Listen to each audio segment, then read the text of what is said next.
All right, let's get right into it. Today we're diving into one of Mumbai's most chilling urban legends. And this isn't just any old ghost story, you know? It's a really tragic tale of love, loss, and a taxi ride that, well, you will never, ever forget it. And trust me, that is not an exaggeration. This is a classic horror story from the Juhu area of the city, one that people have been telling for years. And it's given a lot of people some genuinely sleepless nights. So maybe turn down the lights for this one. Let's begin. So, you know how every great ghost story needs that one super creepy, haunted location? Well, this one is no exception. Our story begins at a place in Mumbai that is so notoriously cursed it's been completely abandoned for decades, the Pawan Hans quarters. Now here's where things get really interesting, because there's this weird contradiction at play. There's a common belief, right, that chanting the name of the deity Hanuman keeps evil spirits away. And yet, this one spot in Juhu was apparently so haunted, so terrifying, that they had to build a Hanuman temple right there on the grounds, not just to protect people, but to try and literally contain the spirit that was trapped inside. The Pavan Hans quarters used to be a really bustling residential complex, full of families. But today, it's nothing more than a modern ruin. If you talk to any of the older residents in that area, they'll tell you avoid that place at all costs, especially after the sun goes down. They say that whatever happened there left a permanent dark stain on the land.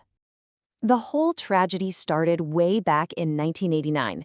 A young woman who lived there fell into this deep, dark depression. People would often see her just sitting all alone under a huge peepal tree in the compound, almost like she was waiting for someone who was never going to show up. Then, one morning, she was found, right under that same tree. She had taken her own life by setting herself on fire. And in the weeks that followed, things got terrifying. Residents started hearing blood-curdling screams at night, seeing this horrifying vision of a burned figure. It was so bad that everyone just fled, abandoning their homes for good. Okay, so now we're going to jump forward in time. Years have passed, the quarters are completely deserted, and we're in the year 2015.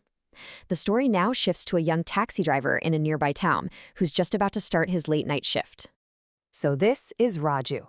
He's a young guy, full of energy, working the night shift to help his family.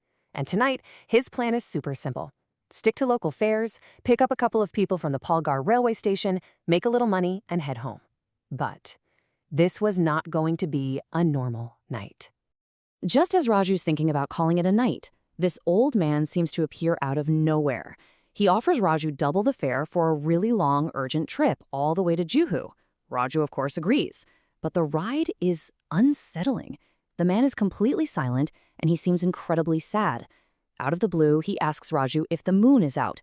Raju tells him no, it's a new moon night, or Amavasya. And the old man says, oh, a good day. A good day for what? Then things get even weirder.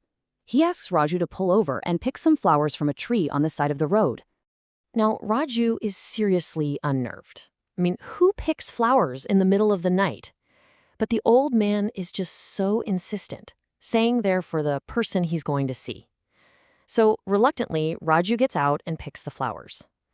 By now, every single instinct in his body is screaming that something is very, very wrong. As they finally get to Juhu, the old man gives him the final destination, almost muttering it under his breath. Pawan Hans quarters. And you can just imagine the chill that ran down Raju's spine. He's heard the stories. Everybody has. No one has willingly gone to that place in decades. Why in the world would this old man want to go to a condemned, haunted ruin at 3 o'clock in the morning? And this brings us to the most terrifying part of the whole journey, the arrival. Raju pulls up to these big, rusted gates of the abandoned complex, his heart just hammering in his chest. So the old man gets out of the cab, and without paying, he just walks right through the gates and disappears inside. Now, Raju has this awful choice to make. Does he chase the guy into a place that is famously lethally haunted, or does he just give up on the pay from a 3-hour drive? Against his better judgment, the need for the money wins out. He gets out of his cab and follows the man inside. He's calling out, but there's no answer. The whole complex is just eerily silent. Then he sees them, the flowers he picked, just scattered on the ground. But the old man is nowhere to be seen. He's completely vanished. So frustrated, Raju turns around to leave. And that's when he just freezes. He realizes he's standing right next to it, the massive ancient people tree from all the legends. And then he hears a woman's voice. It's cold, it sounds unreal, and it's coming from the branches right above his head. He looks up, and perched on a branch is a figure, slowly climbing down towards him, her voice just dripping with this ancient anger. Roger doesn't wait to see what happens next. He turns and he runs for his life. He can hear footsteps chasing him as he sprints for the gate. He trips and falls hard, and for a second, he's sure it's all over. But as he looks up from the ground, he sees a faint little light. To his right is the small Hanuman temple, and there's a single lamp still burning inside. The ghost, it stops right at the edge of the holy ground, unable to come any closer. Somehow, he's been saved. Shaking uncontrollably, Raju manages to get back to his taxi and just drives. He stops at the very first sign of life he can find, a little late-night tea stall on the highway. And it's right there, talking to the old tea seller, that all the pieces of this terrifying puzzle finally start to click into place. The tea seller tells Raju the whole tragic story behind the haunting. The ghost was a young woman named Geeta. She was deeply in love with a man named Ramesh, but his family absolutely forbade the marriage. When Ramesh was forced to marry someone else, a completely devastated Geeta took her own life. Ramesh, just consumed by grief, eventually moved away to Palghar. But he would always tell people that he could still see Geeta, that her spirit was still waiting for him. And here it is, the final devastating detail. The tea seller tells Raju that one day, years ago, Ramesh told a friend that Geeta had come to him and asked him to join her forever.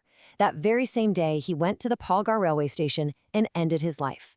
Palghar station, the exact place where Raju's entire nightmare began. And suddenly, everything clicks into place with this horrifying clarity. The old man from Palghar station, his deep sadness, his urgent need to get to the Pawan Han's quarters, specifically on a new moon night. Raju just sort of stumbles back to his car. His mind is screaming. He hadn't just driven some strange old man across town. He had picked up the ghost of Ramesh from the very spot where he died and chauffeured him to reunite with the ghost of his long-lost love, Geeta. He gets into the driver's seat, desperate to just go home and try to forget this night ever happened. He wipes the sweat from his face, takes a deep, shaky breath, and just glances into his rearview mirror to pull away from the curb. And there he is. The old man, Ramesh, is sitting in the back seat, holding the flowers.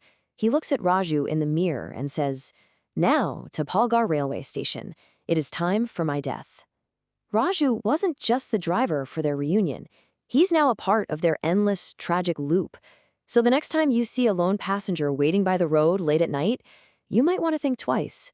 Who or what are you really picking up?